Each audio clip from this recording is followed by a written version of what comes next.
Vâng thưa quý vị, và bây giờ thì trước khi chúng ta đến với phiên thảo luận tiếp theo thì chúng tôi mời quý vị sẽ theo dõi một video sau ạ. Cuộc chạy đua chip bán dẫn giữa Mỹ và Trung Quốc khiến các tập đoàn đa quốc gia đẩy mạnh chiến lược Trung Quốc cộng 1. Nằm trong các quốc gia hưởng lợi, Việt Nam đang trở thành mắt xích quan trọng trong việc tái định hình chuỗi cung ứng. Từ năm 2001 đến năm 2023, Việt Nam thu hút gần 330 tỷ đô la Mỹ vốn đầu tư FDI. Với lợi thế về nguồn nhân lực dồi dào, hạ tầng được cải thiện và việc tham gia vào chuỗi các hiệp định thương mại thế giới, Việt Nam cần làm gì để cân bằng giữa duy trì đà thu hút nguồn đầu tư song hành với phát triển bền vững, cùng mục tiêu cam kết phát thải ròng bằng không vào năm 2050.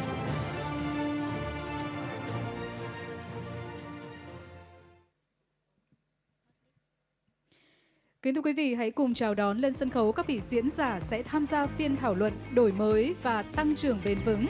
Phó Chủ tịch phụ trách sản xuất, chuỗi cung ứng và vận hành của Intel Việt Nam, ông KH Quill. Đồng sáng lập và giám đốc vận hành của Benkin, ông Bùi Tiến Dũng. Phó Chủ tịch Tập đoàn LEGO kiêm Tổng Giám đốc LEGO Manufacturing Việt Nam, ông Preben Elnef. Và điều phối viên của phiên thảo luận, Giám đốc điều hành sản xuất Bloomberg News, bà Francesca Stevens. Xin quý vị hãy dành một tràng pháo tay thật lớn để chào đón các vị diễn giả và điều phối viên của chúng ta lên sân khấu ạ.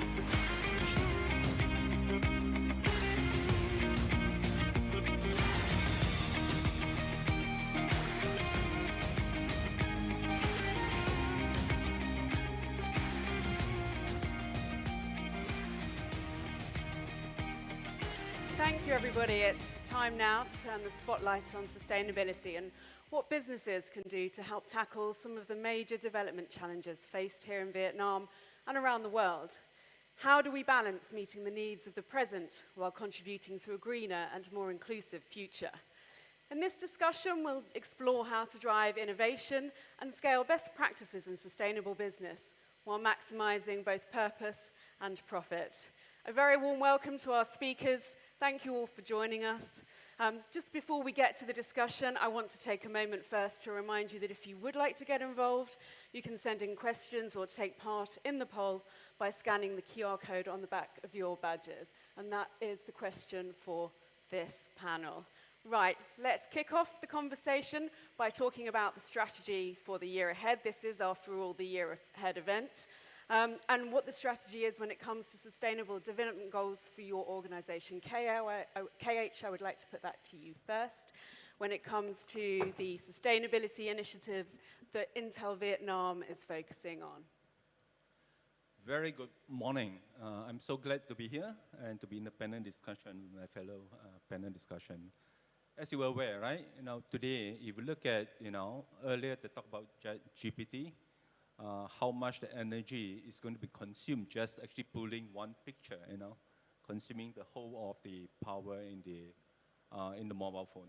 So I think to us, even though we are the largest semiconductor manufacturer in the world, we are also very cognizant about not tapping too much into what is available, but ensure that we conserve it. And there were three things they are very focused into. One is we want to ensure it's 100% renewable energy in all our operation.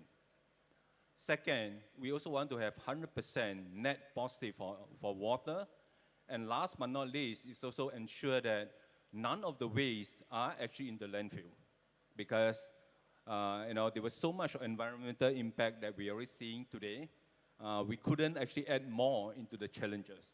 So I think the sustainable development as a good corporate social responsibility is so important. And in fact, for Intel, we do have this so-called the RISE goal. Every decade, we publish what we intend to do. RISE actually stands for responsible, inclusive, S is sustainable, and the last is enabling, using the technology to enable all of those that I was mentioning. And we actually report it on the regular basis, on the yearly basis in terms of where we are. That includes Intel Vietnam, one of the largest assembly test manufacturing plant in the world. In fact, as we speak, we produce more than 50% of the total Intel output. And in terms of export value, we contributed up to about 20% of Vietnam's semiconductor. So we are actually a key player on that.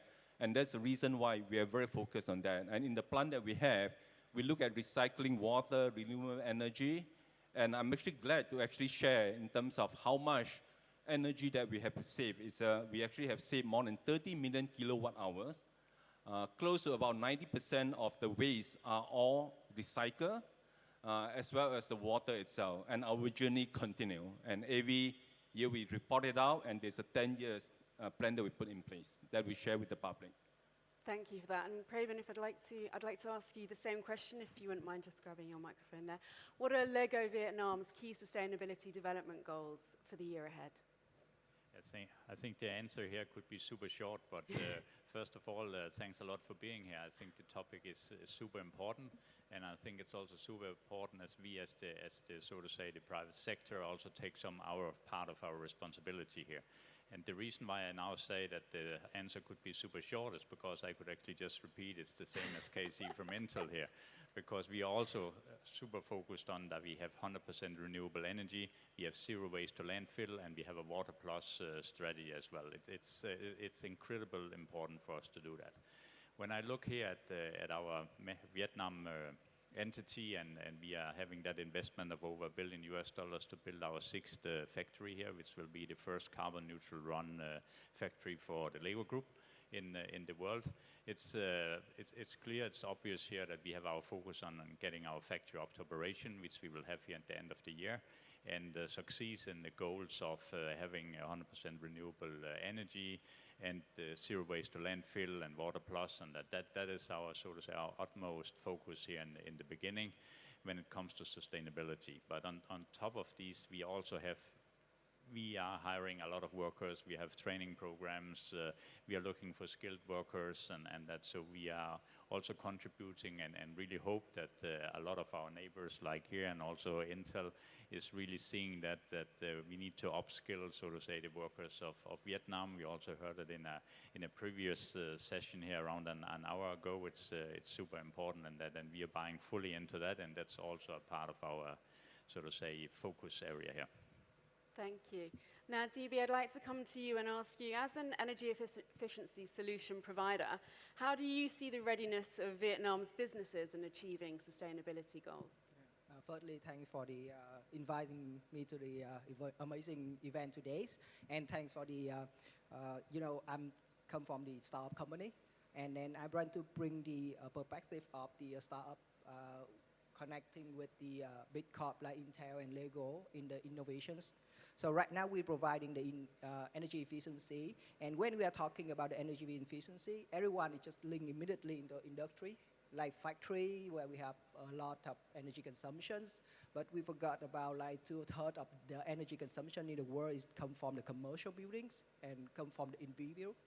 And when we are talking about energy efficiency, we are talking about changing the oven, changing the new machine to optimize the energy. But how about the commercial building, and how about the individual sectors? And talking about the readiness, there are two things. One thing from the industry, I think they're ready already, right? So, for example, from Intel, talking a lot on the renewable energy, talking about the new technology to optimize the energies. But on the sector of the commercial, on the sector of the individual, I think they're too open, and that is the opportunities for us, like at a startup, when we are looking for the unproven problem on the market. Yeah. Thank you. So that's a bit of a broad overview of some of the key sustainability development goals ahead. Just when it comes to the issue of balancing those sustainability measures and implementing them versus without compromising on cost and cost effectiveness and efficiency, how do you balance bringing in all of those sustainability measures but making sure that what you're delivering is still balancing on cost? I'd like to come to you on that, KH. I probably want to tap on to the earlier mention about AI. I believe that it is not just a buzzword, Yeah. but it's also a case of how we are implementing it. And I would like to share that for us, Intel has been very much into this journey for a while right now. Like I would just quote about the factory. We do have all the data that we gathered And the data is actually enormous. I think the question is more of how using those data to make a very sound decision. And we have been on this data science journey for the last 2-3 years. And I would say that a lot of what we gathered out of that is actually a way of ensuring that, yes, we are investing in certain area, but the area that we are saving is a lot more than what we are investing. Let me just quote a couple of examples, right? Some of the invention that we are doing at Intel Vietnam is not just at the local level, given I mentioned about 50% of the volume are coming from this factory. We even have the chance to ensure that what we invented shared across all the factory at Intel, assembly, test, manufacturing, and guess what? We also filed the patent back into the US. Even though journey is a little early, but that journey is actually gaining a lot more momentum.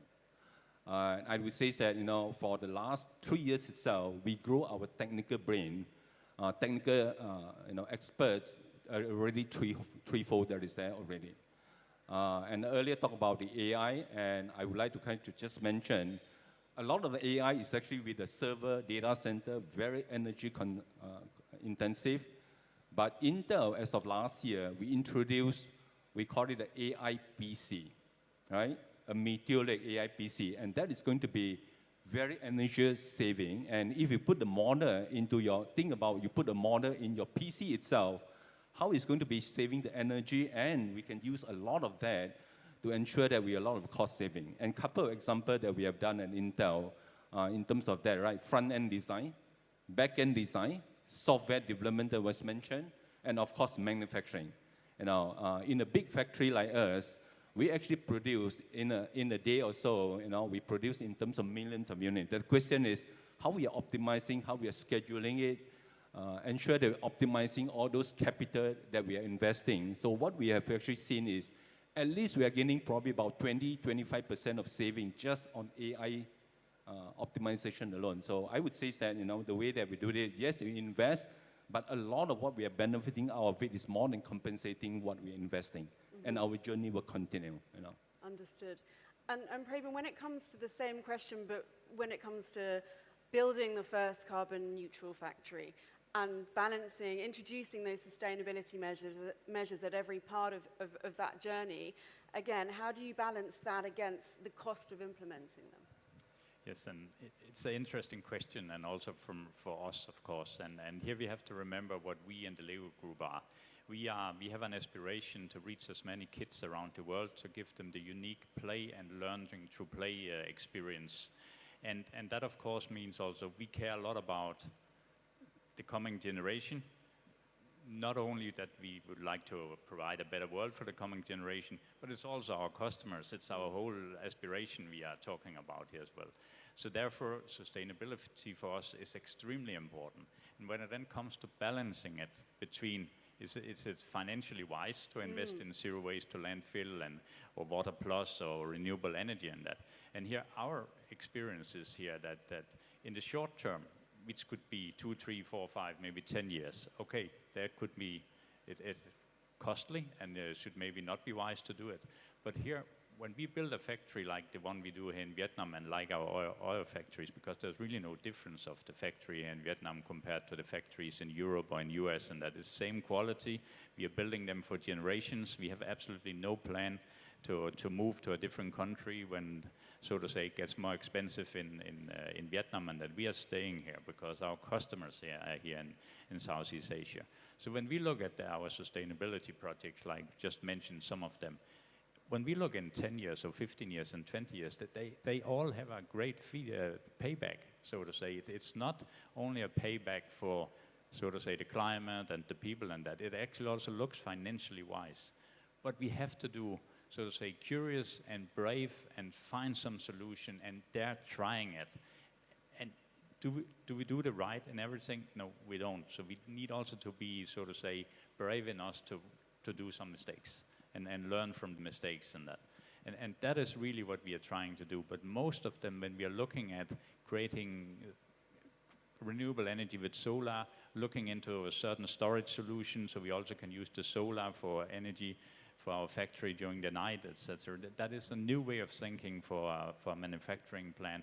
So we we are brave here, we are curious here, but we also see that in the long term it will pay off. So in the terms of the balance between the finance and, so to say, the environmental and sustainability and the future generation, we believe it's worth investing in, also from a finance viewpoint. Well, I do want to come back to you on the solar power and energy infrastructure in one moment, but I just want to come to you first, DB, and say, with such a large percentage of businesses in Vietnam as SMEs, is this a structure barrier when it comes to advising on the cost versus sustainability goals, or some of the things that both Preben and KH have been talking about when it comes to sustainability versus cost? Is that something that the SMEs are also able to balance? Yeah, I think there's a big gap and big challenge for us at the sustainability service providers, talking about energy efficiency things, and then we are serving the retail chains, these buildings, right? And as you mentioned, that a huge number of that is SMEs, and the big challenge is how we build up the awareness.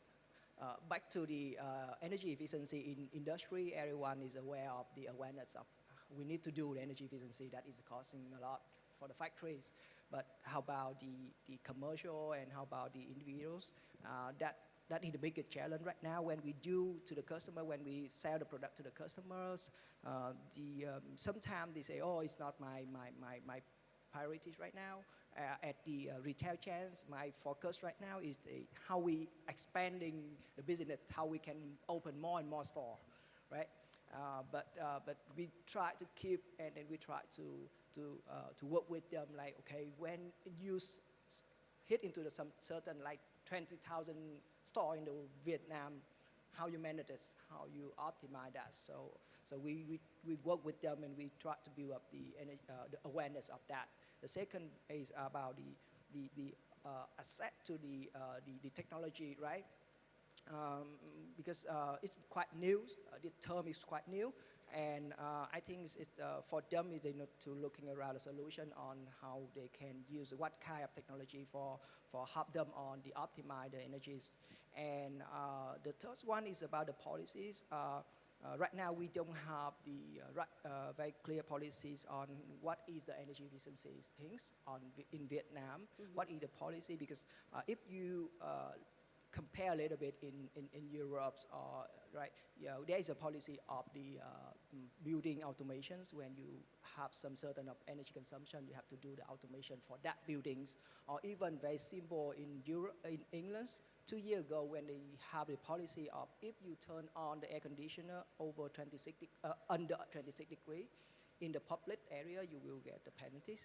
So that kind of things it will slowly, but will push the SMEs and will push the private sector to the sustainabilities. So yes, right now maybe they didn't realize quite clear of the sustainability, but the pressure is coming, and I hope with that it will be accelerating the sustainability on that FME very soon.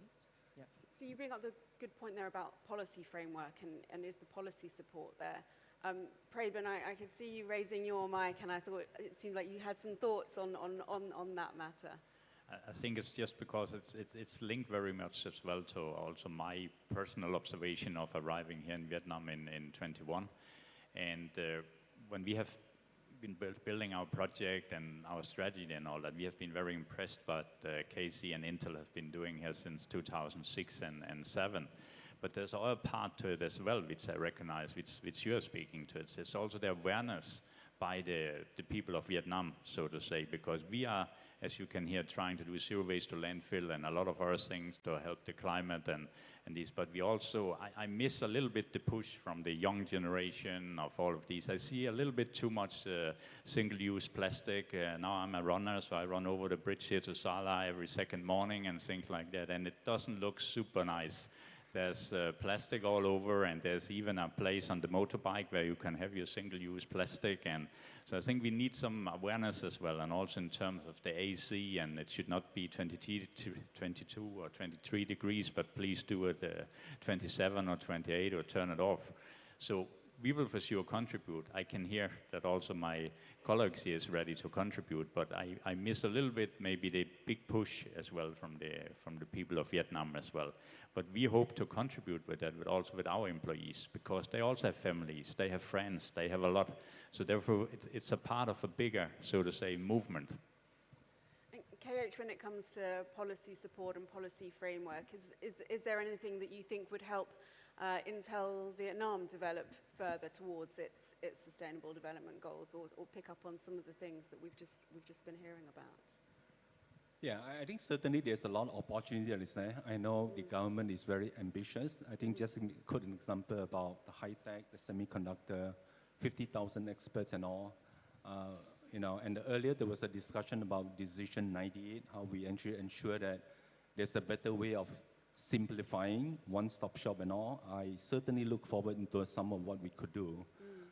Earlier we actually have some exchanges about, you know, yes, you're getting a lot of good support on that front. But as we start to grow, there are more players coming in. It's not just FDI, the current sustaining, the new, but also SME. That part of the policy, I think, can certainly help Vietnam to clinch the opportunity that is in front of us. In terms of, you know, yes, I think there's sustainability in terms of how we actually pace it much quicker. Today, I think we have read so much about this global warming thing, the 2 degree that we are not quite hitting that, you know, across the globe. Expediting that and ensure that we are actually a little ahead, I think certainly is very welcome. And it's not in the area of sustainability, it's also the growth trajectory. Earlier, the speaker was talking about, you know, in manufacturing, we are probably about 25% of the total GDP, right?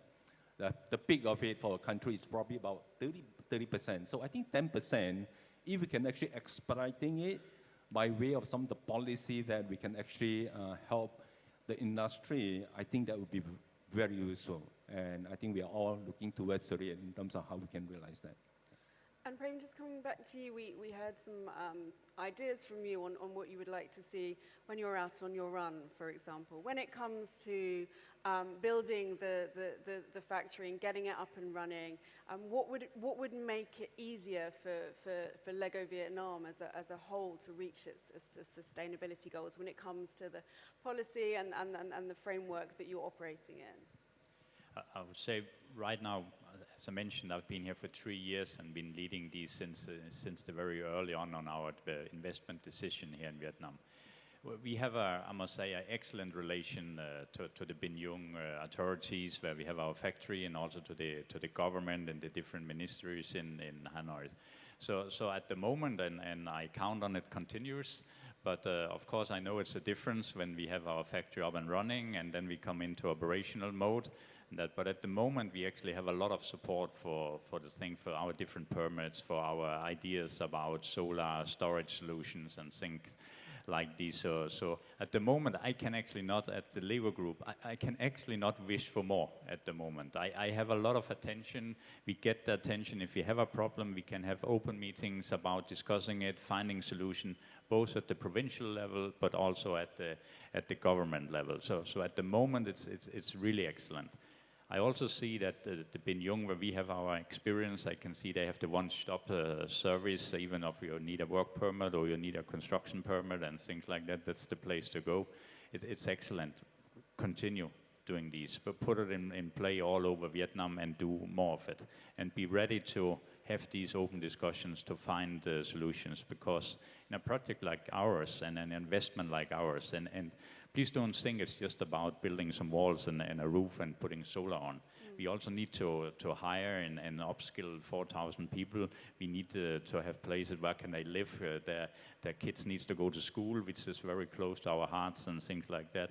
And here it's important that the authorities keep the open mind and being able to discuss what is solutions on these. And there we have seen an impressive openness and so to say agility to help us and find solution on some of our asks. So if we could have more on that for our businesses as well, and please continue when we are in operations for the factory, because of course I also discuss a lot with my colleagues and that which has been here for many years, and it's not all of them that see the same agility and focus from the authorities and that, but at the stage we are in right now, I can't ask for more. it's excellent for us.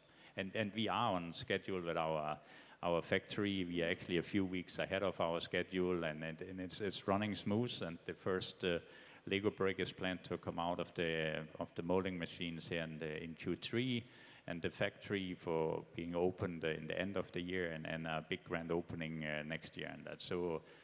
There was not a lot that told me that would be possible when I came in 21. Most people were saying that, no, that will never happen. That will take you 6, 7, 8 years, something like that.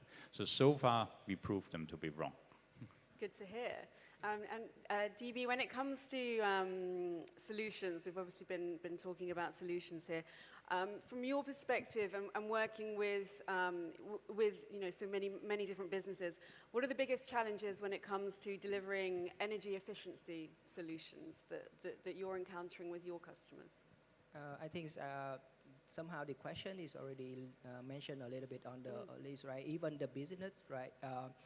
Not talking about the industrial sectors, talking about commercial, like retail chains, like buildings, then like even universities, even like hotels. The awareness of the energy efficiency is still not really clear for them. They still focus on something else like revenues, something else like how to grow faster and faster, and that is a kind of something that we have to cross that challenge. How to convincing them like, okay, energy efficiency. Actually, if you waste 1 kilowatt of the energy, it means that you waste your money. So then same time parallel with the grow your business, you can even optimize your revenue as well, your profits. And the second one is the challenge is that how we say that with the solution we provide, it proving that energy is reduced. Because let's pick up in the particular case like buildings, like without doing anything, the energy consumption will increase already. Because of what? Because of air conditioner is getting dirty, air conditioner the efficiency is going down, you put more and more. And the second thing is the weather is getting hot, right? Last year the weather is getting super hot, and based on our observation, based on the number that we have from EVNs, without doing anything that you already increase like 10 to 15% of energy consumption. If you check your bill at home, you will see that, right? And then now come with the solution, your energy is not increasing. Is it saving or not? Right, then the debate, right?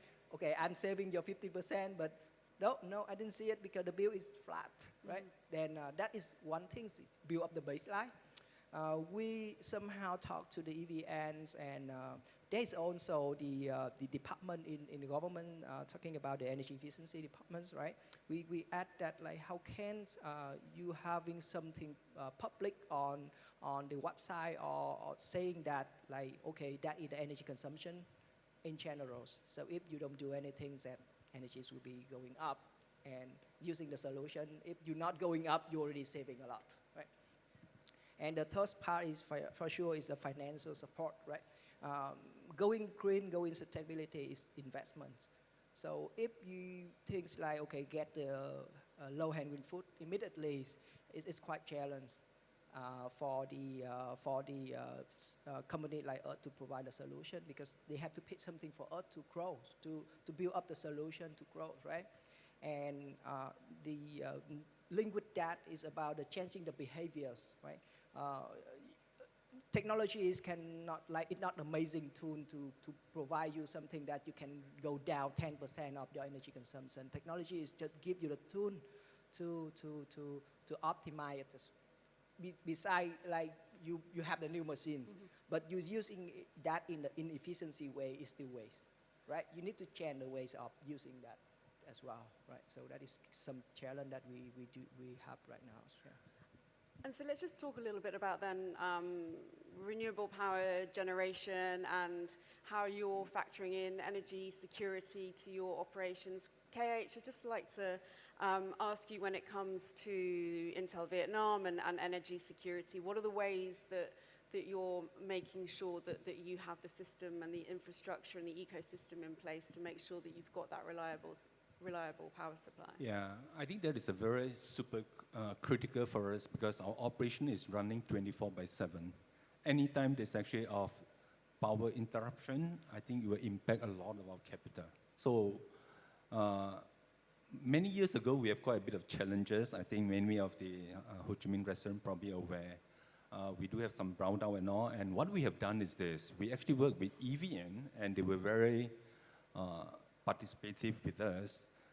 Actually went through a lot of what we learned. And earlier I mentioned about Intel footprint is actually across the globe. So what we did is actually we also learned from some other location that we operate. At Intel, we say there are certain kind of BKM, which is the best known method. We actually port it over here and actually work with EVN. And on the flip side, anything that we learn that is here, we also share it across in other locations that we work. And this is where the usefulness of this international footprint that provides us some of this advantage. And I would say is that through a lot of that effort, we didn't see that much of a challenges in terms of the power stability, including some of this renewable that we also tap into. So I would say that we are actually pretty happy about it. But I think moving forward is going to be, if the country actually, and the ambition is getting into not just assembly tests, but into actually in time, the fab manufacturing, and that is the one, the power stability have to be 99.9999, right? You cannot have even a single second of interruption. The whole factory will be down, and a lot of millions of this inventory will have to be write off, So I believe that, yes, as much as we say that the performance has been pretty good, but as we are trying to progress into the new area of development, there's a lot more that is in front of us that we could do with the local authority in terms of how we actually improving that reliability. And Preben, how are you factoring that in? I know you talked a little bit about your solar power strategy, storage capacity. What is your position on this here? Yes, first of all, we also share a good relationship with EVN here, so we are having quite a number of open discussions with them as well to help us. We are a bit in the same camp as Intel. We are we need to have 24/7 power, 99.99, however many nines you need in that, because we have all our molding machines running, and if there's a power cut, we have a huge problem. It will take hours and days to fix. And that when we now looked at, and back in 21 and all that, when we started, we of course looked at solar and all kind of renewable energy, and solar is a bit obvious because we have the roof, and we actually also have secured a land plot where we can have even more solar, so we can generate all renewable energy for our factory that we consume. But there's one problem with renewable energy like solar and wind, that is a little bit that if there's no sun and there's no wind, then you cannot charge your phone or watch Netflix, something like that. So it's a bit the same with our factory and with all our factories. So we need, or we like it or not, we need a storage system. And so we are having some interesting work going on at the moment looking at storage systems. So how to have a storage system that is charged during the day when the sun is shining, and then we save our energy and consume that energy during night. It will help the world. We will be more environmental friendly than any DPPA you can do in the world if you're doing like that. And it helps on the, so to say, the power stability, etc. as well. So it gives us a lot of extra benefits on it. But we are walking new grounds here. So here we really need to have these involvement from the different authorities, and that because we miss the codes in not only in Vietnam, in most of the countries in the world, how to approve systems like that. The legislation is missing in some of these areas, and that. So here we are really walking new grounds, but we feel it's worth the investment, and we are doing it, and we are doing it together with our partner VSIP, where we have bought the land. Okay, thank you for that. I just want to switch focus a little bit now and talk about growth opportunities and how, whilst we're navigating these economic headwinds, you build and develop growth opportunities that also align with your sustainability goals. KH, I want to come to you, and we've heard a little bit about US and China tensions today and the shifting supply chains. And can you talk to us about how that's impacting Intel Vietnam, how you're positioning yourself to adapt, and what kind of influence that has on the decision making? First, I would say that because we got international footprint and we want to ensure that during the COVID-19, there was so much of this concentration of certain supply chain, especially on the semiconductor, and that created a lot of risk for us. And just like in Ho Chi Minh, right? At the height of the issues, we were locked down for 2.5 months. And for Intel, we have to put about close to 4,000 employees in the hotel, and just working between hotel and the plant. And those are the things not going to be sustainable. So similarly, besides COVID-19, geopolitical, I think, is very similar in that light.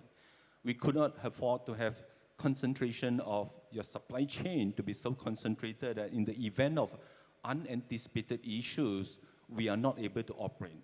And as I mentioned earlier, right, we are operating 24/7. So one of the things that Intel has done is also a case where we do have our footprint across the globe. Today, we are in 4 countries for assembly and test: China, Vietnam, Costa Rica, as well as Malaysia. And guess what? We did announce that we're also putting a plant out in time in Poland for assembly and test as well. So I would say that there's a lot of talk about geopolitical, but Intel do have a very good plan in terms of, irrespective of that uncontrollable environment that we're in, we still be able to operate 24/7 and not be impacted by this geopolitical, because you can plan for today or what it is, but you couldn't anticipate what is tomorrow, So Intel are very much into, we call it, geographically diverse, secure supply chain. In any event, we have a way of continuing to supplying to the customers of what we need. It could be COVID, it could be power, it could be geopolitical. So I would say that there's not much of impact at all pertaining to what we do here. And similarly in other locations that we operate, similarly like in China, we do have a big presence in Chengdu, and they are also 100% utilized at the current time. And Preben, when it comes to LEGO Group and the shifting supply chains, is that having an impact on any of the decision making when it comes to growth across Southeast Asia, or what was it that made Vietnam appeal to you for this factory? It's an easy answer. The appealing from Vietnam for us is really, there's a lot of kids in Southeast Asia. We need a factory in Southeast Asia. We have one in China, which we have had since 2013. And we needed one more somewhere in Southeast Asia, because the kids are in Southeast Asia. There's coming a lot more. So our factory is close to our customers. We are shortening the supply chain and all.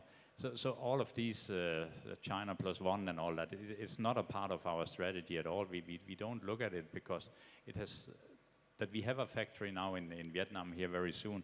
We actually defined that strategy back in 2012 to 2015, and that when we decided to build in China, and when that factory is maxed out with the customers of China, we need a factory somewhere else in the region in Southeast Asia.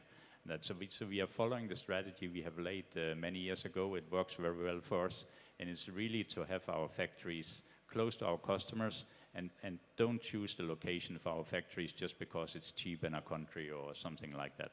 We need to be close to our customers. Okay, it's just to come back to you.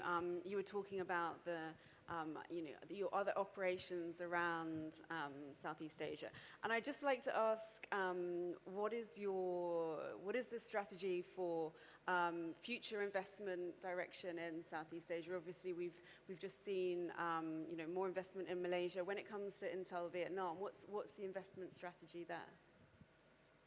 Okay, I think that's a really good question. Of course, I mentioned about today, as we speak, 50% of the output is already right here. But given a lot of the advantage that we are having because of a larger populations, and I would say that there's also a strategic location of where we are in the Asia Pacific, we will continue to invest in our current facility, including some of what we are working with the government pertaining to some of the policy, some of the incentive. Earlier, I think there was a mention about global minimum tax. It is true that certain company might not be looking too much into GMT because of 15%, but in the operation that we're in, we have very high intensive capital, and that tax incentive that was given to us in Vietnam is pretty much corporate income tax. And with the 15% GMT, I think there's a need for us to modernizing in terms of what is the incentive for not only the current FDI company like Intel, but also attracting a lot of the high-tech industry.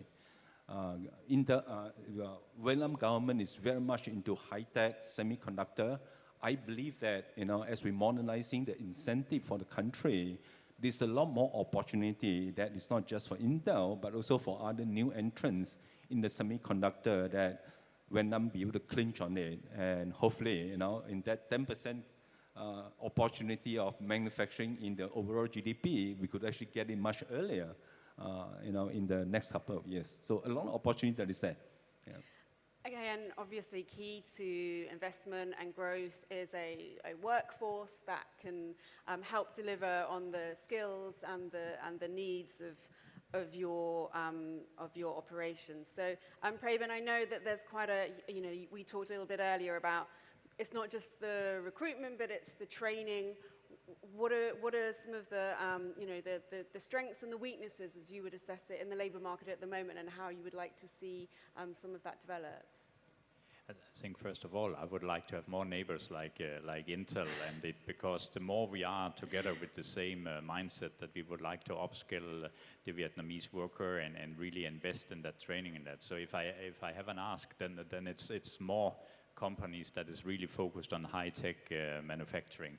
These, because it will help the whole industry, it will help Vietnam, it will help the people of Vietnam. That's really my ask and our ask, and we are also ready to contribute to that. And Kate, just to come back to you quickly on that, how do you develop the pipeline? What has Intel been doing to get that pipeline of high-tech workers coming through? What are some of the initiatives that we're seeing, and what are some of the initiatives that you would like to see? Yeah, I certainly can share in terms of what we have done.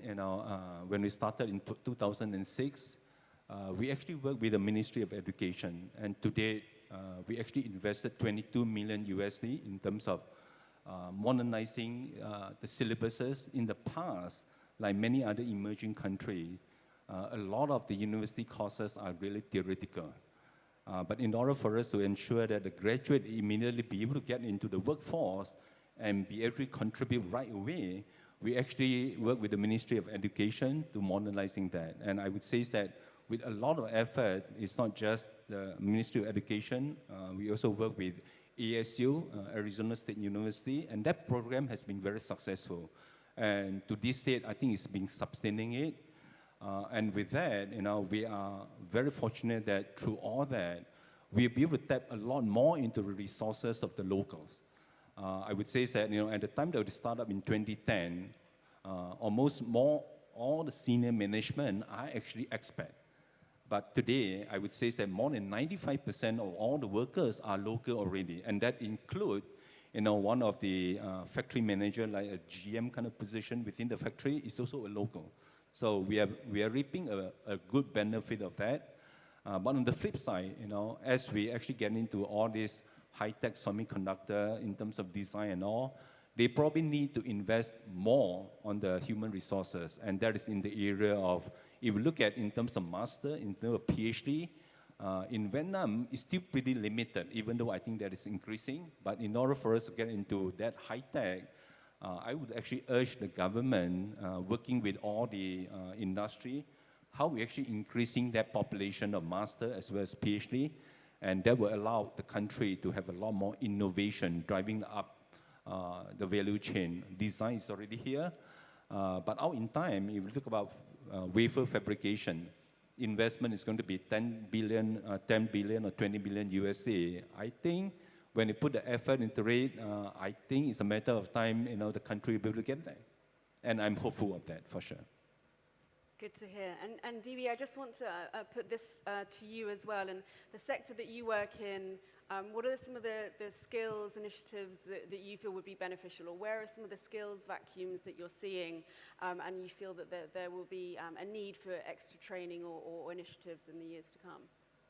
Before I answer that question, actually at the startup, we don't have the luxury like Intel or LEGO when they hiring the pupil, because just the name, just the brands of that already, the pupil already apply for it, right? The pupil will be like, oh, I want to work for Intel. When I remember 20 years ago when I was a student, I also want to work for Intel as well. So back to the questions, like what we need, I think is firstly, we need to be flexible on the way of we're hiring people. We have to calibrate with the lab, and we even hiring the pupil from 3 year in universities, not waiting until the graduate, because for sure, like big company is already having the very good package for them already there. So we work with them, we grow them, and we focus on the I think right now is more on data analytics, more on the how to programming, how to do the digital marketing. But I mean, the more important for startup is not like you have the good skill, I want to hire you, because we don't have that money to hire the good people, right? We need to hire the people with very same ambitious like us.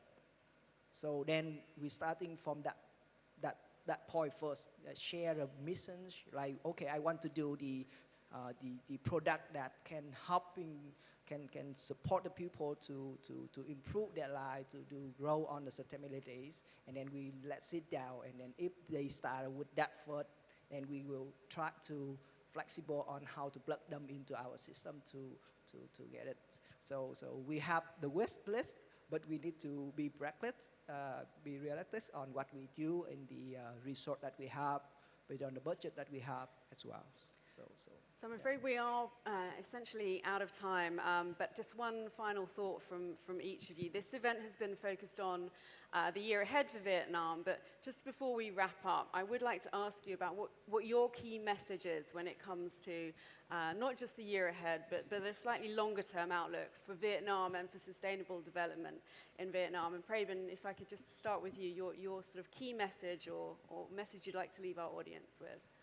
I think two key messages. One is Vietnam, please continue with what the Prime Minister Dinh told at the COP26 with the ambition for 2050. Yes, it's very difficult right now. Yes, it's very difficult for any other countries. It's difficult for the world. But continue to be brave and do it, and ask for support from companies like us and a lot of others. So continue, even though it's difficult. And the second ask is really, hey, come join us at the LEGO Group. We don't compete about salary or packages or something like that. Of course, there will be a nice market rate, but we compete about the smiles when you go home, so we will actually play a lot. I think we are one of the only companies in the world that actually have a play day.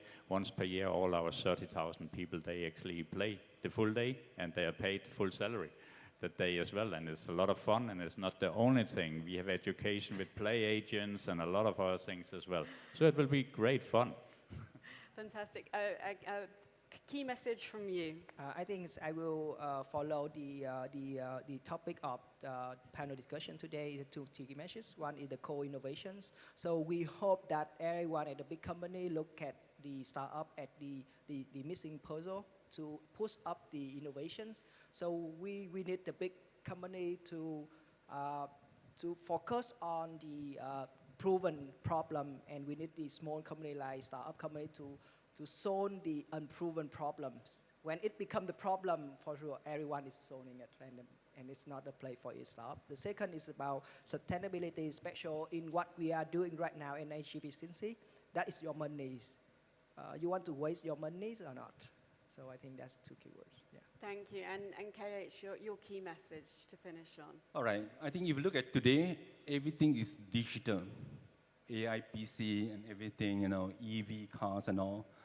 And the Vietnam's government is very much focused on 50,000 of semiconductor experts. I think the ambition is the right one. What we all need to do is to ensure that whatever policy, all the focus are enabling that. And of course, like the industry, like Intel, we are all here to help and support and be able to grow. And semiconductor, in terms of revenue, in 10 years' time, it's going to double. Last year it's by 500 billion USD, and by 2030, it's going to a trillion. And I think opportunity is abundant, and with what was mentioned earlier about 100 million of resources, young, passionate, there's a lot more opportunity. Working with the government in terms of policy and all, and clinch that opportunity. And the 10% gap of this manufacturing as part of the GDP is a matter of time, the country will get there. Thank you, and thank you all for your insight. Thank you for sharing your expertise with us. Thank you so much for your time today. Now, just before we have the closing remarks, let's just take a quick look at what you've been saying about what factor you believe will have the most impact in Vietnam reaching its sustainable development targets. We have the poll running. I'm hoping the poll is going to appear on the screen. Do we have the poll for me to refer to? Vâng, chúng tôi muốn biết kết quả của No. phần khảo sát ạ. Chúng ta đã có kết quả phần khảo sát hay chưa ạ? No, we're all left on the edge of our seats, wondering which factor it is that's going to have the most impact in Vietnam reaching its sustainable development targets. Well, maybe we can answer that at the next Bloomberg Businessweek Vietnam event. Thank you again for all of your time. In fact, I can see it down on the screen there now. Here we go. We do have the answer today. And once again, the factor that everyone clicked on was policy. So much more for us to explore in future. Thank you again. And I'm now going to hand up the floor to Henry Nguyen, the Executive Chairman of Bloomberg Businessweek Vietnam, for the closing remarks. Thank you so much, gentlemen. Thank you. Thank you.